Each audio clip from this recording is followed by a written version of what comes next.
کیونکہ جسٹس قاضی فائز عیسیٰ اور دوسرے جج صاحبان اس کے اندر بیٹھیں گے, آلریڈی نون ہے.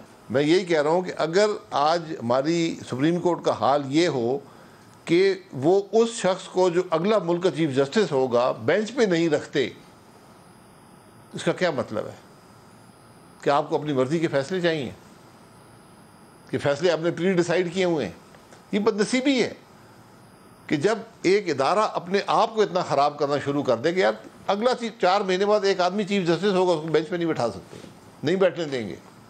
عجیب بات ہے. سیزن لائرز کی طرف سے الزامات بھی لگے ہیں کہ بنیادی طور پر چیف جسٹس کے عہدے کو تقویت دینے کے لیے وہ ایکسٹینشنز چاہتے ہیں, اور ایکسٹینشن کا چیف جسٹس کے معاملے میں کوئی نیا ایشو نہیں. آپ کو پتہ ہے کھوسا صاحب کی کتنی خواہش تھی کہ ان کو ایکسٹینشن دی جائے.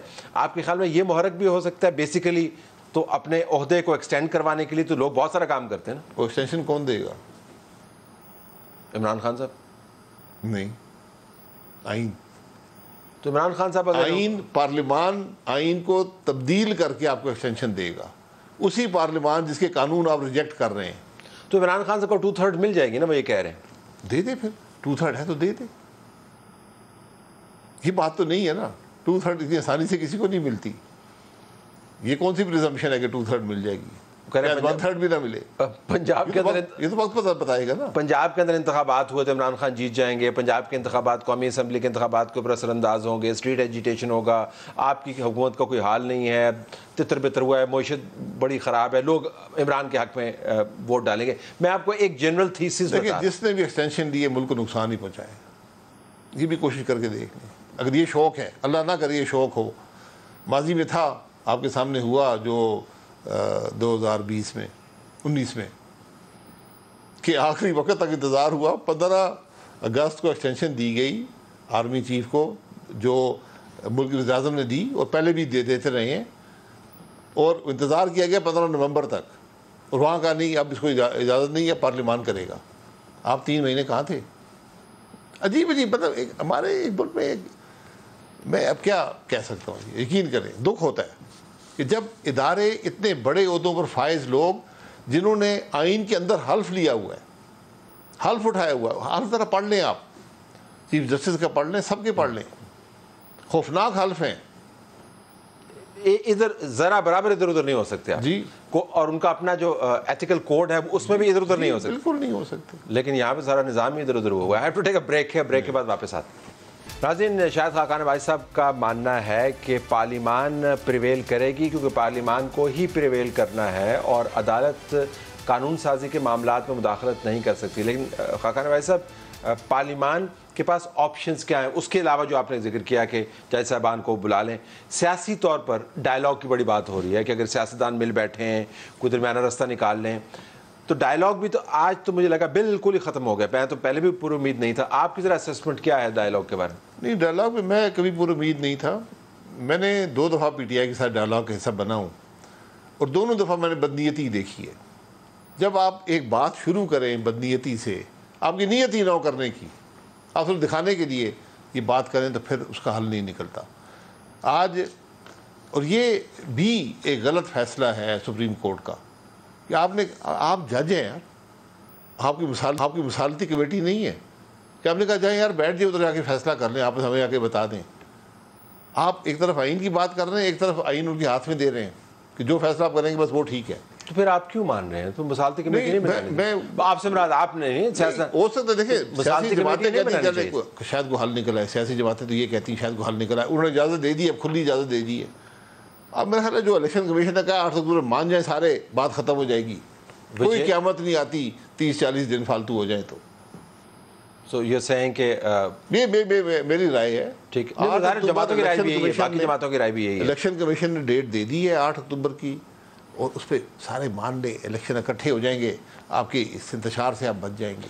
اصرار یہ جو ہے کہ انتخابات اس ڈیٹ پر نہیں ہوں گے اور پہلے ہوں گے, اس کے پیچھے ایک خیال یہ ہے کہ بہت سارا کام جو ہے چیف جسٹس صاحب اپنی ریٹائرمنٹ سے پہلے کروانا چاہتے ہیں. آپ جب سیاسی طور پر اس اصرار کو دیکھتے ہیں تو آپ کے ذہن میں کیا آتا ہے کہ کیوں ہو رہے ہیں؟ دیکھیں, اگر یہ نیت ہونا چیف جسٹس صاحب کی, پھر اور خرابی, پھر تو بالکل نہیں ہونے چاہیے, پھر تو الیکشن ہونے ہی نہیں چاہیے اس بات سے پہلے چیف جسٹس یہ اصرار کر رہا ہو کہ میرے ہوتے ہوئے یہ ہو جائے، پھر آپ کیا کریں گے؟ اب کیا مطلب ہے اس بات؟ لیگسی چھوڑ کے جانی ہوتی ہے، اپنا نام بنوانا ہوتا ہے. انہوں نے کہ میں نے انتخابات کروائے، حکومتوں کو مجبور کیا، آئین کی پاسداری. میں صرف فہرست طویل ذرا کر رہا ہوں. جی لیگسی بنائی جاتی ہے. لیگسی وہ چیز ہوتی ہے جس سے دوسرے لوگ آپ کو یاد کرتے ہیں. لیگسی آپ خود نہیں بنا سکتے. لیگسی آپ کے عمل سے، کہ اس کے عمل کو تاریخ کیسے دیکھتی ہے، وہ آپ کی لیگسی ہوتی ہے. اس سپریم کورٹ کی لیگسی بہت ہی منفی ہوگی، بہت زیادہ. کوئی لیگسی نہیں ہے، نیگیٹو لیگسی ہے، گالیاں دیں گے لوگ. آپ نے ثاقب نثار کی کوٹ کو بھگتا ہوا ہے. میں آپ سے جاننا چاہوں گا کہ اس کا ہینگ اوور آپ کے خیال میں کتنا ہے اس کوٹ کے اوپر؟ یہ ایک تسلسل چلا آ رہا ہے. جب بھی جج ملک کے کمپرومائز کرنا شروع کر دیں، اس کے اثرات اس ادارے پر ہوتے ہیں. اور بدقسمتی سے ہماری جوڈیشری کمپرومائز کرتی چلی آ رہی ہے جب سے پاکستان بنا ہے. وہ نکل نہیں پائی، اپنے انڈیپینڈنس نہیں رکھ سکی. تو پھر یہ بدنصیبی ہے. کریٹیکل سوال یہ ہے کہ جوڈیشری نے بیک آف کرنا نہیں ہے، سیاستدانوں نے بیٹھنا نہیں ہے، پارلیمان اپنے ریڈ لائن سے پیچھے ہٹے گی نہیں، تو ثالثی پھر فوج کو کروانی پڑے گی. نہیں، ثالثی فوج کس قانون کے تحت کرے گی؟ مطلب وہ پھر کون کروائے گا؟ نہیں، یہ تو ڈسفنکشنل ہو گیا نا. یہ ادارے اپنے آپ کو اسرٹ کریں گے. یہ جو کانسٹیٹیوشنل سپیس ہوتی ہے، یہ کون آکیوپائی کرتا ہے، یہ دنیا کے ہر آئین کے اندر یہ مسئلہ پیدا ہوتا ہے. یہ وقت کے ساتھ حل ہو جاتا ہے. ہم نے وہ ٹائم نہیں دیا کبھی. ہم نے کبھی مارشاء اللہ آ گیا، کبھی گیرڈ ڈیموکریسی آ گئی، کبھی کیا ہوا. وہ سپیس یا وہ باؤنڈری اسٹیبلش ہی نہیں ہو پائیں. آج وہ اسٹیبلش ہو رہی ہیں. بات بڑی سمپل ہے کہ سپریم کورٹ آج جو مرضی کر لے، اگر وہ قومی پارلیمنٹ کے قانون بنانے کے حق کو کسی طرح متاثر کرنے کی کوشش کرے گی، ناکام ہوگی. آج نہیں ہوگی تو کل ہوگی. اس کی قیمت اس کو ادا کرنی پڑے گی ان غلط فیصلوں کی. لیکن اس دوران آپ کی حکومت کو بھی قیمت ادا کرنی پڑ سکتی ہے. آپ نے کہا کنٹیمپٹ میں اگر آپ بلوا سکتے ہیں تو وہ بھی تو بلوا سکتے ہیں. یہ وقتی ہوتی ہیں، یہ باتیں وقتی ہوتی ہیں. لیکن کل پارلیمان بیٹھ کر سپریم کورٹ کے یہ ونگز کلپ کر دے، کیا کر لے گا سپریم کورٹ؟ وہ تو کہتے ہیں کر ہی نہیں سکتے. کیوں نہیں کر سکتے؟ وہ آپ نے قانون بنایا نا، ناک آؤٹ کر دیا. نہیں، ناک آؤٹ کر لے نا. آئین کو بھی ناک آؤٹ کریں گے جب سارا پارلیمان اکٹھا ہو جائے گا. وہ کہتے ہیں جو آپ کریں گے کل ساری سیاسی جماعتیں جب یہ دیکھیں گی کہ سپریم کورٹ نے ہم سے قانون بنانے کا حق ہی لے لیا ہے، وہ فیصلہ کریں گے کون سا قانون درست ہے یا نہیں ہے، پھر کچھ کریں گے نا. وہ نہیں تو ساری جماعتیں تو نہیں ہیں، تو پی ٹی آئی تو ان کے ساتھ نہیں، کل آئے ہوں گی، ساری اکٹھی ہو جائیں گی. وہ اس بات پر دیکھیں، اس میں پی ٹی آئی نہیں ہے نا. کل ہو جائیں گی نا. میں آج کی بات نہیں کر رہا ہوں. کل سال بعد 2 بعد 10 بعد ٹھیک ہے، یہی سیاسی جماعتیں جب امینڈمنٹ ہوئی مئی 2018 میں، فاٹا والی ساری اکٹھی تھی نا. مہینے بعد الیکشن بھی تھا، پھر بھی اکٹھی تھیں. تو جہاں پر پارلیمان کو ڈیفینڈ کرنے کی بات ہے، کوئی جماعت علیحدہ نہیں ہوگی. اس بات کا احساس ہونا چاہیے جوڈیشری کو. لیکن عمران خان صاحب اس وقت جس نہج پر لے گئے اپنی سیاست کو، اس کے مطابق تو ان کو سوٹ کرتا ہے کہ پارلیمان کی وہ قوت سلب کر لی جائے جس کے ذریعے وہ اس سپریم کورٹ کے ونگ کلپ کرنے کی کوشش کر رہے ہیں، جس کے ذریعے وہ طاقت میں آنا چاہتے ہیں. دیکھیے، وہ آج سے فرق نہیں پڑتا. کل کیا ہوگا؟ کل اگر یہی ہوا تو پھر قانون بنانے کا حق بھی پھر جوڈیشری کو دے دیں. وہ ون ٹائم کریں گے. دیکھیں وہ ون ٹائم کریں گے. جس طرح نواز شریف صاحب کو فارغ کر کے کہا جی کہ وہ دراصل کسی اور طریقے سے ہم نے فیصلہ کیا تھا، کسی اور طریقے سے فیصلہ کرنا چاہیے تھا. وہ صرف آپ کے لیے کریں گے، عمران خان کے لیے رستہ ہموار کریں گے. یہ تصور ہے پی ٹی آئی کے اندر جب ان کے لوگوں سے بات. تصور ہر ایک کے ذہن میں ہوتا ہے، لیکن تصورات سے ملک نہیں چلیں گے. اس سارے معاملے کا ملک پر کیا اثر ہوگا، یہ سوچا ہے کسی نے؟ اور کیا آج ملک کے حقیقی مسائل یہ ہیں جو عدالتیں کر رہی ہیں، جو تماشا لگا ہوا ہے؟ کیا یہ ملک کے مسائل ہیں؟ آج اکانومی کی پرواہ کسی کو نہیں ہے. کیا آپ کے اس جھگڑے سے، اس انسٹیبلٹی سے اکانومی پر کیا اثر پڑ رہا ہے؟ جس نہج پر آپ ہیں آج، سب کو بیٹھ کر اکانومی کے بارے میں بات کرنی چاہیے کہ کس طرح ہم اپنے عمل سے جو ادارے ہیں اکانومی کو سپورٹ کر سکتے ہیں. یہ آپ کی ذمہ داری ہے.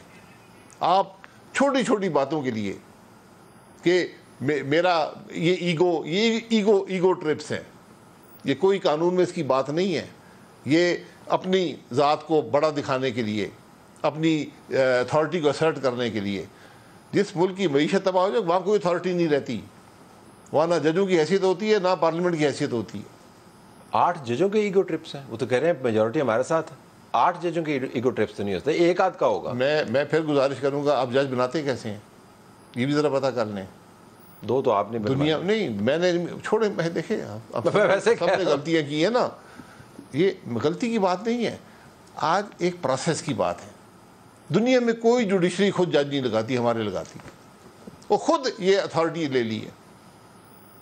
قانون یہ نہیں تھا, آئین یہ نہیں تھا. ہمیشہ آئین اور قانون کو دیکھا جائے, انٹینٹ دیکھی جاتی ہے کہ انٹینٹ کیا تھی بنانے والوں کی. آپ نے وہ یوزرو کر لی اتھارٹی. جس پارلیمان میں سے ایک آرمی چیف کی ایکسٹینشن کا بل پاس ہو سکتا ہے, اس پارلیمان کو, اس قسم کے پارلیمان کو ان معاملات کو پہلے ٹیک اپ کرنا چاہیے تھا, چاہے وہ نیب لاز ہوں, جوڈیشری کی پاور ہو. لیکن جب تک بحران پیدا نہیں ہوتا نا تو ہم جاگتے بھی نہیں. جی یہ صحیح بات ہے, یہ صحیح بات ہے. کرائسس آتا ہے تو ہم جاگتے ہیں. میں نے کہا نا یہ جو کانسٹیٹیوشنل اسپیس ہے اس کے ڈیسیجن پہلے ہو جانے چاہیے تھے جب آئین شروع میں بنا ہے. لیکن جب آئین بنا ہے اس کے بعد پھر آپ کا ایک لمبا ماشاء اللہ کا پیریڈ آ گیا اور پھر وہ سلسلہ چلتا رہا.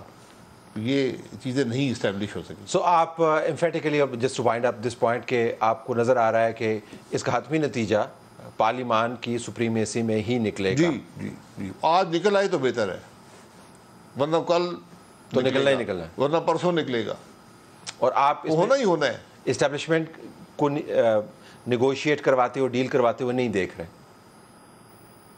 دیکھیں میں بیہائنڈ دا سینس مجھے نہیں پتا کیا ڈیل کروائیں گے. نہ کانسٹیٹیوشنل سپیس, نہ پارلیمان سیڈ کر سکتا ہے, نہ قانون کو تشریح کرنے کی سپیس وہ سیڈ کر سکتے ہیں. بڑا کلیئر ہے, قانون یہ بناتے ہیں, تشریح آپ نے کرنی ہے. آپ ری رائٹ نہیں کر سکتے قانون کو, آپ ریجیکٹ نہیں کر سکتے. بالکل. آخر میں آپ نے اس کی وضاحتیں دے دی, یہ 20 ارب کی کرپشن کے الزامات. آپ نے سسٹم کو مورد الزام ٹھہرایا تھا. میں نے سسٹمک ایشوز کی بات کی تھی, میں سسٹم کی بات کرتا کہ یہ نظام ڈیلیور نہیں کر پاتا. میں نے کہا وزیر اعظم صاحب نے 84 ارب روپیہ دیا غریب ترین عوام کے لیے, اس میں سے بھی پیسے سسٹم میں چوری ہوتی ہے. آپ فرشتوں کی حکومت بٹھا دیں. میں نہیں جانتا ہوں سی ایم پنجاب یا ان کے وزراء کو, لیکن اچھے لوگ ہوں گے, کنسنسس سے بنے ہوئے ہیں, لیکن وہ کیا کر لیں گے بیچارے. نظام ہی کرپٹ ہے. آپ بہت اسپیسیفک فگر کے ساتھ آپ نے بات کی. 25% کرپشن میں نے کم بتائی ہے. محکمہ خوراک پنجاب میں 30 سے 35% کرپشن ہے.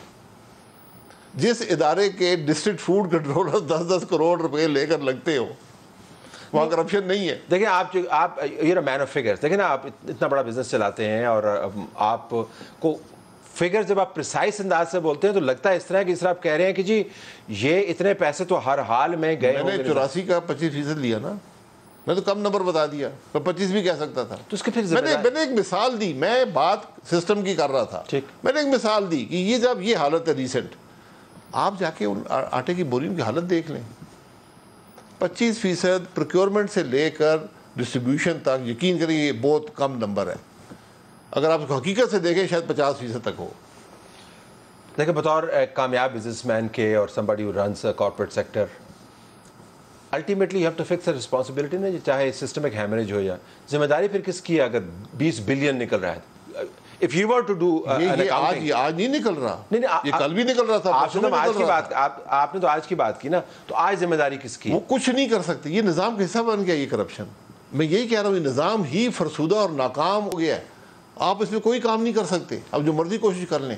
یہ نظام کرپشن کو پروٹیکٹ کرتا ہے. میں شہباز صاحب نے 97 میں آٹے کے نظام کو چھیڑا, کوشش کی اس کرپشن کو روکنے کی. 2 ہفتے میں پنجاب سے آٹا ہی غائب ہو گیا.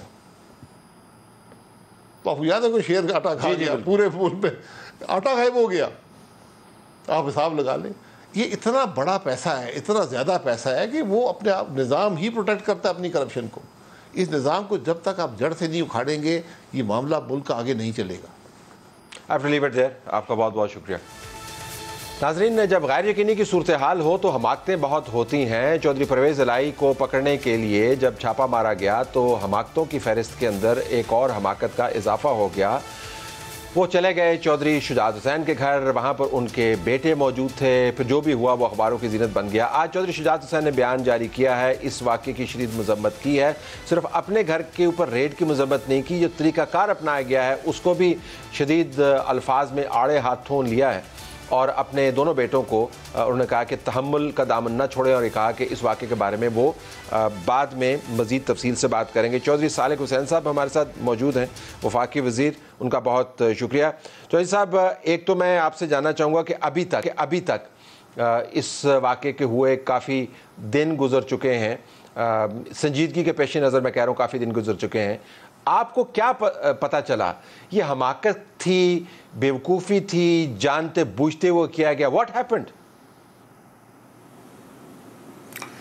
میں سمجھتا ہوں جی کہ اس کو حماقت اور بیوقوفی ہی کہوں گا جی، کیونکہ طریقہ کار جو اڈاپٹ کیا گیا میں سمجھتا ہوں وہ بہت ہی غلط تھا، اور صرف ہمارے ساتھ نہیں، فرید الہی صاحب کے گھر یا کسی کے بھی گھر پہ اس طرح سے ریڈ کرنا بالکل غیر اخلاقی چیز ہے جی، میں سمجھتا ہوں، اور یہ ہونا بھی نہیں چاہیے فیوچر میں بھی، کیونکہ یہ صرف آج پہلا واقعہ نہیں ہے جی، پچھلے دور حکومت میں بھی یہ ہوتا رہا، بہت لوگوں کے ساتھ ہوا اور ہماری آنکھوں کے سامنے ہوا، اور اب بھی یہی ہو رہا۔ تو اس پہ سب سیاستدانوں کو بیٹھنا چاہیے، سوچنا چاہیے کہ کب تک یہ سلسلہ جاری رہے گا اسی طرح۔ تو آپ کے خیال میں یہ سیاستدانوں کی سوچ بچار سے یہ معاملہ طے ہو جائے گا؟ کیونکہ ظاہر ہے آپ نے پوچھ پرتیت کی ہوگی، گھر کے اندر ریڈ ہوئی ہے، کوئی آسان کام نہیں ہے، مطلب آپ کے گھر کے دروازے کو توڑنا کس نے کیا؟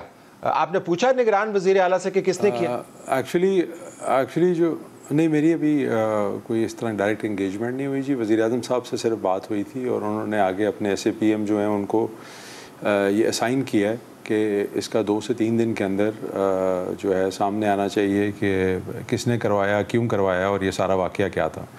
جو پرویز الہی صاحب کے گھر پہ ریڈ ہوئی وہ اینٹی کرپشن نے کی، اور جو ہمارے گھر پہ ہوئی وہ گھر والوں کے اندر کی طرف سے ہی ہوئی، تو یہ بھی ایک تھوڑا عجیب سا ایک واقعہ ہوا۔ تو میں سمجھتا ہوں کہ جو بھی ہوا بہت غلط ہوا، اور اس کا میں تو بالکل I won't let it go unless کہ ڈٹرمن ہو کہ کس کے امام پر ہوا، کیوں ہوا، اور اس کے کیا محرکات تھے۔ تو انہوں نے یقین دہانی کروائی ہے کہ انشاءاللہ بہت جلد جو ہے یہ ساری چیزیں جو ان سے آگاہی دی جائے گی۔ اچھا، آپ نے ذکر کیا کہ ماضی میں بھی ہوتے رہے، اور ماضی میں واقعات جو ہیں وہ تسلسل کے ساتھ ہوتے رہے۔ مثلا جو موسٹ ریسنٹ، ذرا میں لوور اینڈ سے شروع کروں تو نذیر چوہان صاحب کے ساتھ کیا ہوا وہ ہمارے سامنے ہے۔ پھر ہم نے دیکھا کہ حمزہ شہباز کے گھر پہ نیب نے سیڑھیاں لگائیں اور پھر وہ اندر گھس گئے۔ پھر ہم نے دیکھا کہ اسحاق ڈار کے گھر کے ساتھ کیا ہوا، اس کو تو ہوم لیس لوگوں کا گھر بنا دیا گیا۔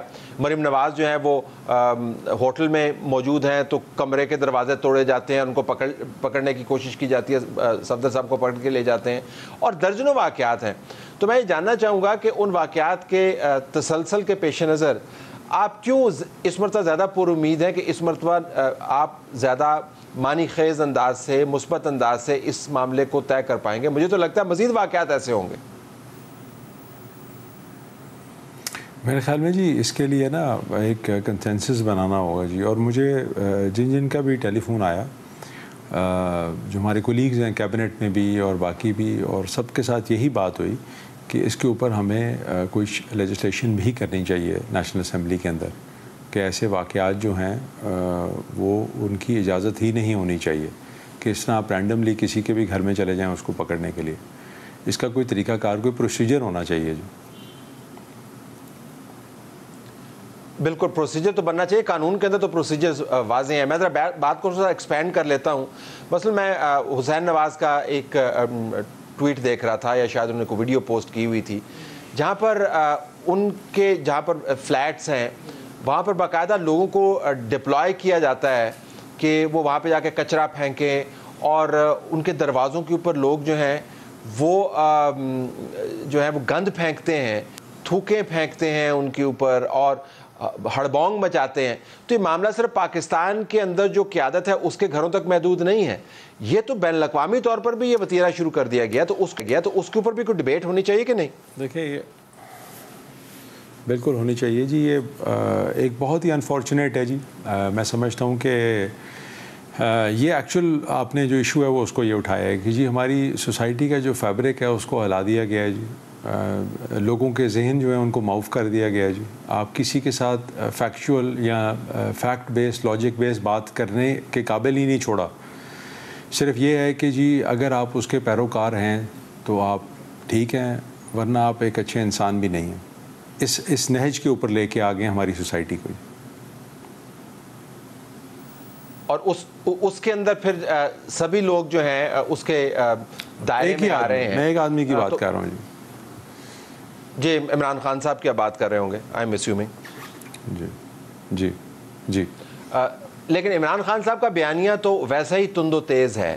وہ تو ابھی بھی لوگوں کو لٹکانے کی بات کرتے ہیں, وہ ان کو سڑکوں پر گھسیٹنے کی بات کرتے ہیں. انہوں نے ایک بات کی تھی کہ جی انہوں نے ایک بات کی تھی 18 سے پہلے کہ ہم اپنے لوگوں کی تربیت کریں گے, ان کی ذہن سازی کریں گے, ایک قوم بنائیں گے. تو میں نہیں سمجھتا کہ ان کے بیانات میں اس چیز کو ریفلیکٹ کیا جاتا ہے. وہ تو ہمیشہ محاذرائی کی بات کرتے ہیں, جلاؤ گھراؤ کی بات کرتے ہیں. لوگوں کو گھروں کے اندر جو ہے انہوں نے صرف فروغ اس چیز کو دیا ہے کہ جی مطلب اس ایکسٹریم پہ پہنچ گئے ہیں کہ نعوذ باللہ آپ دیکھیں وہاں پہ لوگ کر کے رہے ہیں, ان کو کس درجے پہ لے گئے ہیں. مطلب مجھے تو وہ دیکھ کے شرم آتی ہے کہ اس پہ کوئی آواز بھی نہیں اٹھا رہا, اور ایسے مطلب دن رات شرک چل رہا ہے جی وہاں پہ. یہ آپ ان بیانات کا ذکر کر رہے ہیں جو سوشل میڈیا پر سرکولیٹ کر رہے ہیں؟ جی بالکل. جو وہ بچہ کہہ رہا ہے کہ جی دنیا کے سب سے جو دوسرے نمبر پہ خوش قسمت ترین والدین ہیں وہ ان کے والدین ہیں. پھر خواتین کہہ رہی ہیں ہم خان صاحب کی عبادت کرنے آئے ہیں یہاں پہ, اور پتہ نہیں کیا کیا کچھ ہے جی. اور کسی نے اس کی تردید نہیں کی پی ٹی آئی کی طرف سے, وہ تالیاں بجا رہے ہیں بیٹھ کے. تو یہ انہوں نے ہماری ایک میں سمجھتا ہوں ہمارے نہ صرف سوسائٹی بلکہ ہمارا جو کلچر معاشرہ ہر چیز کو تباہ کر کے رکھتی ہے. اچھا, اب اس میں ایشو یہ ہے کہ اگر عمران خان صاحب کی طرف سے یہ ہڑبونگ, یہ ذہن کی خرابی, یہ زبان کی جو کا لمبا پن ہے اور اس کا کھردرا پن ہے اور اس سے جو زہر اگلتے ہیں, اگر یہ جاری رہا تو ظاہر ہے ہر ایکشن کا ایک ری ایکشن ہوتا ہے, اور پھر آپ ایک ایسے اسپائرل میں گھس جاتے ہیں جس سے آپ نکل نہیں سکتے. ابھی جو بہرحال جو ریڈ ہوا آپ کے گھر پر, وہ آپ عمران خان کے بیانات سے کیسے اس کو جوڑ سکتے ہیں؟ وہ تو ظاہر ہے ریاستی ادارے اس کے اندر موجود ہیں, اس کی تحقیق تو علیحدہ ہے, یا آپ دونوں ایشوز کو آپس میں آپ کا خیال ہے کہ جڑے ہوئے ہیں؟ نہیں, وہ آپ نے وہ بات اس طرف لے کے میں نے اس لیے یہ بات اٹھائی ہے جی. ٹھیک ہے ٹھیک ہے. بہرحال وہ جو واقعہ ہوا آپ کے گھر کی ریڈ کا, اس کی آپ تحقیقات چاہیں گے. تو پرائم منسٹر صاحب نے آپ کو کس قسم کی ری ایشورنس دی ہے کہ apart from assigning his principal secretary یا جو بھی ہیں, کیا ایشورنس دی ہے کہ وہ 2-3 دن کے اندر رپورٹ مرتب ہوگی, آپ کے سامنے رکھی جائے گی؟ جی بالکل بالکل جی. مجھے آئی جی پنجاب صاحب کی بھی کال آئی تھی, ان سے بھی ڈیٹیل گفتگو ہوئی اس بارے میں, اور میں سمجھتا ہوں کہ جی یہ بالکل ایک روگ قسم کا جس طرح ہوتا ہے نا جی, کیونکہ وہاں پہ جو لوگ کھڑے ہوئے تھے ان سے جب میرا مکالمہ بھی ہوا تو وہ کوئی بات سننے کو تیار نہیں تھے جی, کسی قسم کی بھی. ان سے میں نے پوچھا کہ یہ کوئی طریقہ نہیں ہے, چاہے آپ ہمارے گھر آئیں یا سامنے والے گھر میں جائیں, کہیں بھی جائیں, آپ آرام سے دروازے پہ آتے, آپ اجازت مانگتے, اندر آتے. یہ تو کوئی طریقہ نہیں ہے کہ آپ گھر کا پہلے مین دروازہ توڑ رہے ہیں اور پھر اندر آ رہے ہیں. اور مطلب اس ساری چیز سے کیا حاصل کیا ہوا آپ کو؟ اسی طرح ہی میں سمجھتا ہوں کہ جی یہ حاصل ہوتا کچھ نہیں. اتنے سارے واقعات آپ نے خود گنوا دی ہیں. مجھے تو وہ رانا ثناء اللہ صاحب کا بھی واقعہ یاد ہے کہ ان کے اوپر منشیات ڈال دیں اور قسمیں کھائیں فلور آف دا ہاؤس پہ, قسمیں کھائی گئیں جی فلور آف دا ہاؤس کے اوپر, اور بعد میں پھر معذرتیں کرتے رہے سارے کہ یہ غلط ہوا تھا. تو ہمیں سیاست کو سیاست تک ہی رکھنا چاہیے. اگر ہم نے لڑنا ہے تو ہم پاکستان کے لیے لڑیں, عوام کے لیے لڑیں, بے روزگاری کے لیے لڑیں. ہم مطلب انہی کاموں میں لگے ہوئے ہیں, اور ساری دنیا جو ہے وہ جس رفتار سے آگے چل رہی ہے, ہم بہت پیچھے رہ چکے ہیں جی. یہ ملک کی کوئی بھی کسی کو بھی مل جائے, چاہے عمران خان صاحب ہوں, جو بھی ہو, وہ اب اتنے خستہ حالت میں ہو گیا ہے جی کہ ہمیں اس کی فکر کرنی چاہیے. لیکن ہماری یہاں پہ وہ جنگ ہی نہیں ختم ہو رہی کرسی کے لیے. اور آپ کے سامنے ہی ہے جی, سارے پرسنل 4-5 لوگوں کا ایجنڈا ہے, اس کے اوپر سارے ملک کو ہوسٹیج بنایا ہوا ہے. پوائنٹ ویل ٹیکن جی, پوائنٹ ویل میڈ. بہت شکریہ آپ نے ہمیں جوائن کیا. اب آئیے پاکستان تحریک انصاف کے ٹکٹوں کی فروخت کے معاملے کے اوپر.